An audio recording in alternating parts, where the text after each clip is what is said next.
We will guide you through how to save color swatches in Photoshop. Quick disclaimer, skipping this single step will affect your final result. So you need to follow this step-by-step guide carefully.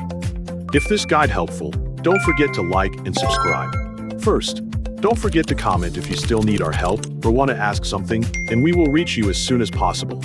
Second, open Adobe Photoshop and load the project where you want to create and save a color swatch. Before starting, make sure everything is ready and take a moment to become familiar with the workspace so you can follow each step carefully and complete the process smoothly. Once the project is open, select the eyedropper tool from the toolbar and use it to sample the color you want to save by clicking directly on the image. After selecting the color, check the foreground color shown in the toolbar to make sure Photoshop has picked the shade you intended. If you want to choose the color manually instead, click the foreground color box to open the color picker. In the color picker, adjust the available color values until you reach the exact shade you want to save, then click OK to apply that selected color. After choosing the color, go to the window menu at the top of Photoshop and select Swatches to open the Swatches panel.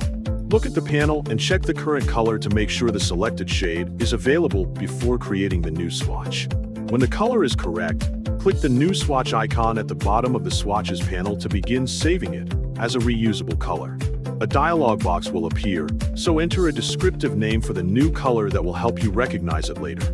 You can use a simple name based on the color or its purpose in the project, making it easier to find when working with other designs. Once the name is entered and everything looks correct, click OK to add the color to the Swatches panel.